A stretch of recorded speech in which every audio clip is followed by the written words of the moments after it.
शिव बाबा याद है ना। ओम शांति। आज 5 जनवरी 2024 के साकार मधुर महावाक्य हैं। आज शुक्रिया दिवस पर हम विश्व नियंता का दिल से शुक्रिया करते हैं, जिन्होंने हमें डबल लाइट फरिश्ता बनाया। योग के द्वारा हम ऊंची स्थिति का अनुभव करते हैं। योगियों को ऊंची स्थिति वाला दिखाते हैं। ऊंची स्थिति अर्थात सदा हल्के रहना। जितना योग अच्छा होगा उतना डबल लाइट फरिश्ता बन जाएंगे। आज बाबा ने ड्रामा का निश्चय विशेष रूप से पक्का करने के लिए कहा। जो बीता सो ड्रामा, बीती को चितवो नहीं। जो निश्चय बुद्धि बच्चे हैं वो अचल अडोल रहते हैं। वो कभी ऐसा नहीं कहते ऐसा ना होता तो ऐसा हो जाता। एक सेकंड में फुल स्टॉप लगाना है। बाबा के पास सब बच्चे नंबरवार हैं। कोई महारथी, कोई घोड़े सवार, कोई प्यादे हैं। तुम बच्चों को शौक होना चाहिए सबको बाप का परिचय देना है। कोई भी रह ना जाए जो उल्हाना दे। बाबा महामंत्र देते हैं, मन मना भव, मध्याजी भव, मामेकम याद करो। बाबा का संदेश देना यही मन मना भव है। विकर्म विनाश करने के लिए एक बाप की याद में रहना है। बाबा कहते मैं प्रतिज्ञा करता हूं, तुम मुझे याद करो तो तुम्हारा पापों का बोझा उतर जाएगा। बाप समान टीचर बनो, सभी को बाप का संदेश दो। सुनते हैं बाबा के मधुर बोल। बाबा ने कहा, मीठे बच्चे बाप समान रूहानी टीचर बनो। बाप समान रूहानी टीचर बनो। जो बाबा से पढ़ा वो दूसरों को पढ़ाओ। धारणा है तो किसी को भी समझा के दिखाओ। क्वेश्चन है, किस बात में बाबा को अटल निश्चय है? बच्चों को भी उसमें अटल बनना है। किस बात में बाबा को अटल निश्चय है? बच्चों को भी उसमें अटल बनना है। बाबा को ड्रामा पर अटल निश्चय है। बाबा कहेंगे जो पास्ट हुआ वो ड्रामा, कल्प पहले जो किया था वो ही करेंगे। ड्रामा तुम्हें ऊपर नीचे नहीं करने देगा, परंतु अभी तक बच्चों की अवस्था ऐसी बनी नहीं है, इसलिए मुख से निकलता है ऐसा होता तो ऐसा करते, पता होता तो ये ना करते। बाबा कहते बीती को चितवो नहीं, आगे के लिए पुरुषार्थ करो कि ऐसी कोई भूल फिर से ना हो। ध्यान से सुनेंगे। बाबा कहते बीती को चितवो नहीं, आगे के लिए पुरुषार्थ करो, ऐसी कोई भूल फिर से ना हो। ओम शांति। रूहानी बाप रूहानी बच्चों को बैठ समझाते। बाबा खुद कहते मैं जब आता हूं तो किसको पता नहीं पड़ता कि मैं हूं गुप्त। गर्भ में भी जब आत्मा प्रवेश करती है तो प्रवेश होने का मालूम थोड़ी पड़ता, तिथि तारीख निकल ना सके। जब गर्भ से बाहर निकलती है तो वो तिथि तारीख निकलती है। तो बाबा की प्रवेशता की तिथि तारीख का भी पता नहीं चलता। कब प्रवेश किया, कब रथ में पधारे, कुछ पता नहीं चलता। कोई को देखते थे तो वो नशे में चले जाते थे। समझा कुछ प्रवेशता है या कुछ ताकत आई है। ताकत कहां से आई है? मैंने खास कोई जप तप तो नहीं किया, इसको कहा जाता गुप्त। तिथि तारीख कुछ नहीं। सूक्ष्म वतन की भी स्थापना कब होती है ये कुछ नहीं कह सकते। मुख्य बात है मन मना भव। बाबा कहते हे आत्माएं, मुझ अपने बाप को तुम बुलाती हो, आकर पतितों को पावन बनाओ, पावन दुनिया बनाओ। बाबा समझाते ड्रामा प्लान अनुसार जब मुझे आना होता है तो चेंज जरूर होती है। सतयुग से लेकर जो कुछ पास हुआ सो रिपीट करेंगे। सतयुग त्रेता फिर जरूर रिपीट करेंगे। सेकंड सेकंड पास होता जाता, संवत भी पास होता जाता। कहते सतयुग पास्ट हुआ, देखा तो नहीं। बाबा ने समझाया तुमने पास किया, तुम ही पहले पहले हमसे बिछुड़े हो, तो इस पर गौर करना है। कैसे हमने 84 जन्म लिए जो फिर हूबहू लेने लग पड़ेंगे, अर्थात दुख सुख का पार्ट बजाना पड़ेगा। सतयुग में होता है सुख, जब मकान पुराना होता है तो कहाँ से छत बहती है, कहाँ से कुछ होता है, फुरना होता है कि इसकी मुरम्मत करनी है। जब बहुत पुराना हो जाता है तो समझा जाता है ये मकान रहने लायक नहीं है। नई दुनिया के लिए ऐसा नहीं कहेंगे, अब तुम नई दुनिया में चलने के लायक बनते हो। हर चीज पहले नई फिर पुरानी होती है। अब तुम बच्चों को ख्याल में आता और कोई तो इन बातों को समझ ना सके। गीता रामायण आदि सुनाते रहते, उसमें बिजी रहते हैं। हम भी इन्हीं धंधों में बिजी थे। अब बाबा ने कितना समझदार बनाया। बाबा कहते बच्चे, अब इस पुरानी दुनिया का विनाश होने वाला है, तुम्हें नई दुनिया में चलना है। ऐसे नहीं कि सब चलेंगे, सब मुक्ति धाम में बैठ जाएं, ये भी कायदा नहीं। प्रलय हो जाए, अगर सब वहां बैठ जाएं फिर तो प्रलय हो जाए। तुम जानते हो पुरानी दुनिया नई दुनिया का बहुत ही कल्याणकारी संगम युग है। अब चेंज होनी है, फिर शांति धाम में जाएंगे। वहां सुख की भासना की भी कोई बात नहीं। गायन है, यज्ञ में विघ्न पड़े सो तो पढ़ते रहते हैं, कल्प के बाद भी पढ़ते रहेंगे। तुम अब पक्के बन गए हो। ये स्थापना विनाश का कोई छोटा काम नहीं। विघ्न किस बात में पड़ते हैं? बाबा कहते काम महाशत्रु है, इस पर अत्याचार होते हैं। द्रौपदी की भी बात है ना, ब्रह्मचर्य पर सारी खिटपिट रहती है। सतो प्रधान से तमो प्रधान बनना है जरूर, सीढ़ी उतरनी है, पुरानी दुनिया होनी है जरूर। इन सब बातों को तुम समझते हो, सिमरण भी करते हो, पढ़कर पढ़ाना भी है, टीचर बनना है। जरूर नॉलेज बुद्धि में है, तब पढ़कर टीचर बनते हैं। फिर टीचर से जो सीखकर होशियार होते हैं तो गवर्नमेंट उनको पास करती है। तुम भी टीचर हो, बाबा ने तुम्हें टीचर बनाया। एक टीचर क्या कर सकते, तुम सब तो रूहानी टीचर हो। सिर्फ एक से तो काम नहीं चलेगा, विश्व कल्याण करना है। तुम हो रूहानी टीचर, तो बुद्धि में नॉलेज होनी चाहिए, ज्ञान बिल्कुल एक्यूरेट है मनुष्य से देवता बनने का। अभी जितना तुम बच्चे बाप को याद करते हो, लाइट आती रहती है। चेक करेंगे, याद से लाइट आती जाती है। मनुष्यों को साक्षात्कार होता रहेगा, क्योंकि आत्मा प्योर बनेगी याद से, फिर किसको साक्षात्कार भी हो सकता। बाबा मददगार बैठा है। बाप हमेशा बच्चों का मददगार है, पढ़ाई में नंबरवार है। हर एक अपनी बुद्धि से समझ सकते हैं मेरे में कितनी धारणा है। अगर धारणा है तो किसको समझा के दिखाओ, धारणा है तो किसी को भी समझा के दिखाओ। ये है धन। धन देते नहीं तो कोई मानेंगे भी नहीं कि इनके पास धन है। धन दान करेंगे तो महादानी बनेंगे। महारथी महावीर बात एक ही है, सब एक जैसे हो ना सके। तुम्हारे पास कितने आते हैं, एक एक से बैठ माथा मारना होता है क्या?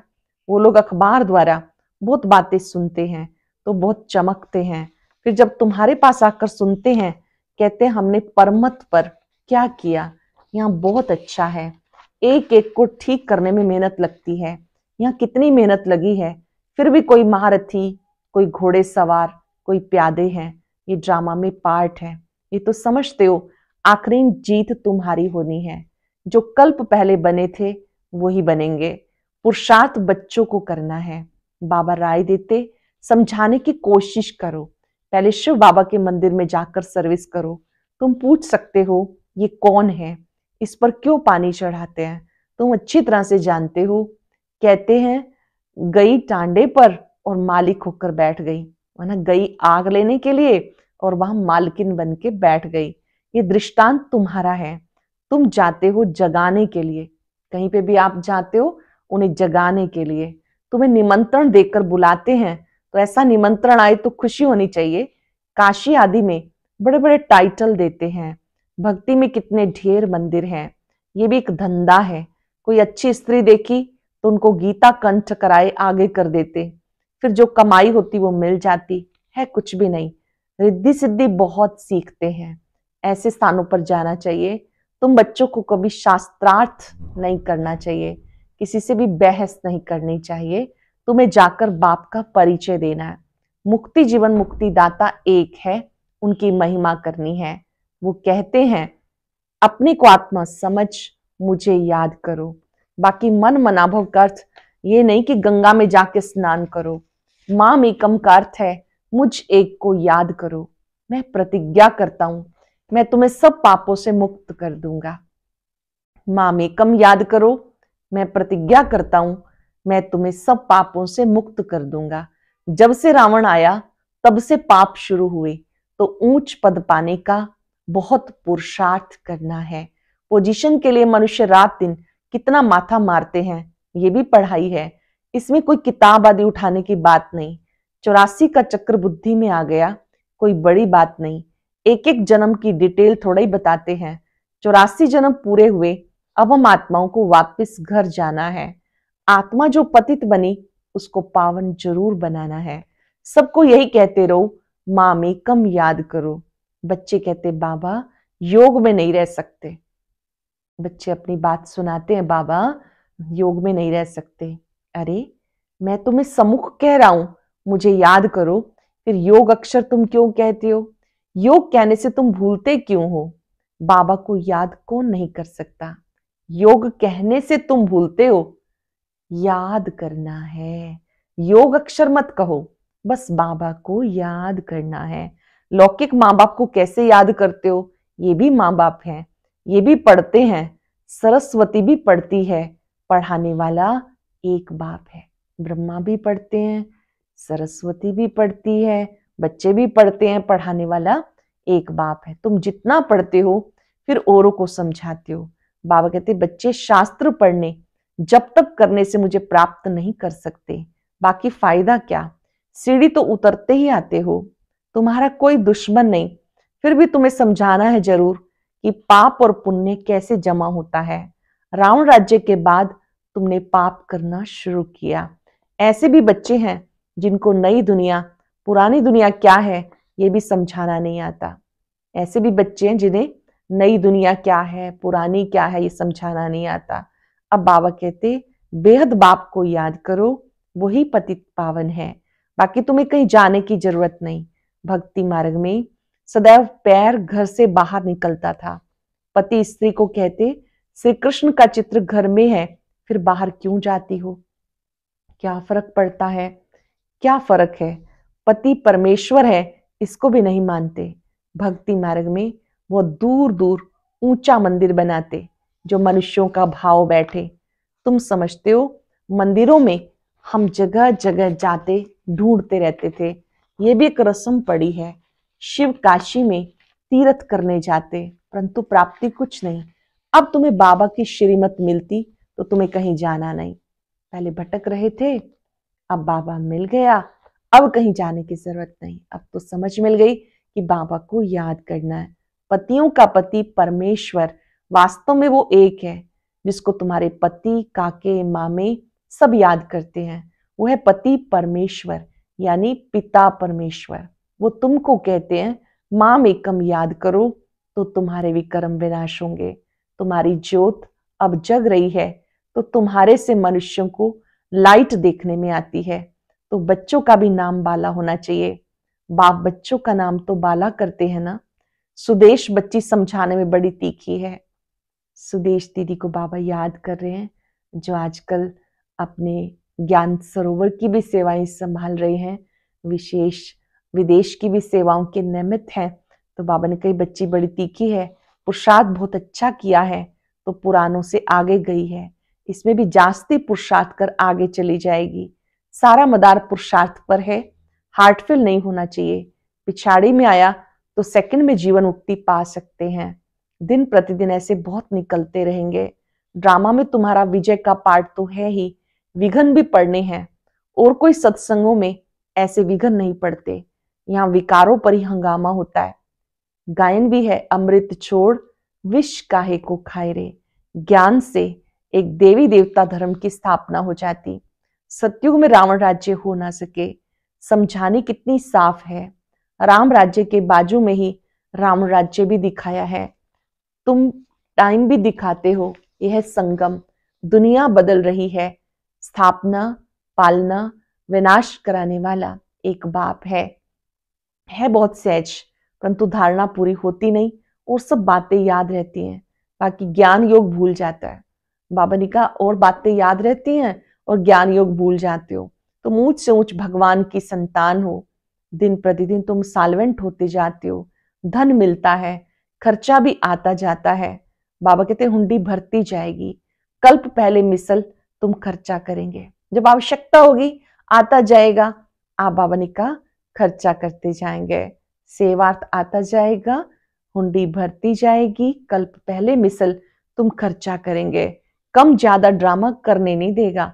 ड्रामा पर बाबा का अटल निश्चय है। जो पास्ट हुआ ड्रामा, ऐसे नहीं कहना चाहिए कि ऐसा होता तो ये नहीं करते, अब वो अवस्था आई नहीं। कुछ ना कुछ मुख से निकलता जाता, फिर फील होता। बाबा कहते बीती को चितवो नहीं, आगे के लिए पुरुषार्थ करो, ऐसी भूल फिर ना हो। इसलिए बाबा कहते चार्ट लिखो, इसमें बहुत कल्याण है। चार्ट लिखने में बहुत कल्याण है। बाबा ने एक को देखा, सारी जीवन कहानी लिख रहे थे। समझते हैं बच्चे सीखेंगे। यहाँ फिर श्रीमत पर चलने में कल्याण है। यहाँ झूठ चल ना सके, नारद का मिसाल है। चार्ट से फायदा बहुत है। चार्ट लिखेंगे तो एक दर्पण अपने सामने रहेगा, क्या कर रहे हैं क्या नहीं। बाबा फरमान करते, बच्चों को फरमान पे चलना है। बाबा फरमान करते हैं, बच्चों को फरमान पर चलना है। अच्छा, मीठे मीठे सिक्के लदे बच्चों प्रति माता पिता बाप दादा का याद प्यार गुड मॉर्निंग। रूहानी बाप की रूहानी बच्चों को नमस्ते। रूहानी बच्चों की रूहानी बाप दादा को याद प्यार नमस्ते, गुड मॉर्निंग। शुक्रिया बाबा, शुक्रिया। धारणा के लिए सार। ज्ञान धारण कर दूसरों को समझाना है। ज्ञान धन दान करके महादानी बनना है। किसी से भी शास्त्रार्थ ना कर बाबा का सत्य परिचय देना है। तुम्हें बीती बातों का चिंतन नहीं करना, ऐसा पुरुषार्थ करना है जो फिर कभी भूल ना हो। अपना सच्चा सच्चा चार्ट रखना है। ज्ञान धारण कर दूसरों को समझाना है। ज्ञान धन दान करके महादानी बनना है। किसी से भी शास्त्रार्थ न कर बाबा का सत्य परिचय देना है। तुम्हें बीती बातों का चिंतन नहीं करना, ऐसा पुरुषार्थ करना है जो फिर कभी भूल ना हो। अपना सच्चा सच्चा चार्ट रखना है। वरदान योग द्वारा ऊंची स्थिति का अनुभव करने वाले डबल लाइट फरिश्ता भव। योग द्वारा ऊंची स्थिति का अनुभव करने वाले डबल लाइट फरिश्ता भव। आप राजयोगी बच्चे योग में ऊंची स्थिति का अनुभव करते हो। हठ योगी फिर शरीर को ऊंचा उठाते हैं। आप कहां भी रहते ऊंची स्थिति में रहते हो, इसलिए कहते योगी ऊंचा रहता है। आपके मन की स्थिति का स्थान ऊंचा है क्योंकि डबल लाइट बन गए। वैसे कहा भी जाता फरिश्तों के पांव धरनी पर नहीं होते। फरिश्ता था जिसका बुद्धि रूपी पांव धरती पे ना हो, देभान में ना हो। फरिश्ता था जिसका बुद्धि रूपी पांव धरनी पर ना हो, देभान में ना हो, पुरानी दुनिया से कोई लगाव ना हो। सरल शब्दों में योग के द्वारा ऊंची स्थिति बनानी है और डबल लाइट फरिश्ता बन जाना है। कहीं पर भी कोई लगाव झुकाव ना हो। स्लोगन है अभी दुआओं के खाते से संपन्न बनो तो आपके चित्रों द्वारा सबको अनेक जन्म दुआएं मिलती रहेंगी। दुआओं के खाते से संपन्न बनो तो आपके चित्रों द्वारा सबको अनेक जन्म दुआएं मिलती रहेंगी। अव्यक्त साइलेंस द्वारा डबल लाइट फरिश्ता स्थिति का अनुभव करो। फरिश्ता स्थिति का अनुभव करने के लिए अभी आवाज में आते, डिस्कस करते, कैसे भी वातावरण में रहते, सेकंड में संकल्पों को स्टॉप कर आवाज से परे न्यारे फरिश्ता स्थिति में टिक जाओ। एक सेकंड में आवाज से परे न्यारी स्थिति में टिक जाओ। अभी कर्म योगी, अभी फरिश्ता अर्थात आवाज से परे अव्यक्त साइलेंस की अनुभूति करो। अभी कर्म योगी, अभी फरिश्ता ड्रेस पहन ली। ये आवाज से परे स्थिति का अनुभव करो। ये अभ्यास लास्ट पेपर में विजयी बनाएगा। आज दिल से बाबा का शुक्रिया करेंगे और ये ड्रिल कम से कम 21 बार करेंगे। अभी कर्म योगी, अभी फरिश्ता। डीप साइलेंस का अनुभव करें। डीप साइलेंस, अर्थात देह से न्यारी स्थिति।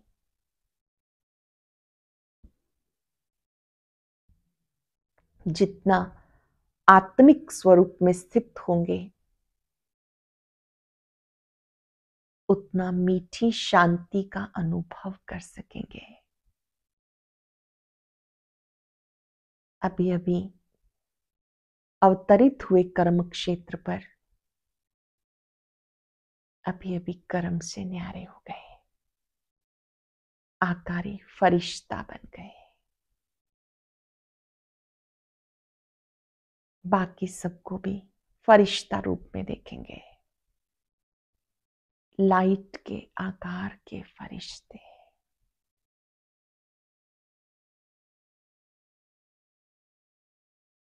शुक्रिया बाबा, शुक्रिया, शुक्रिया। और अब सुनते हैं आज का अव्यक्त ज्ञान मोती।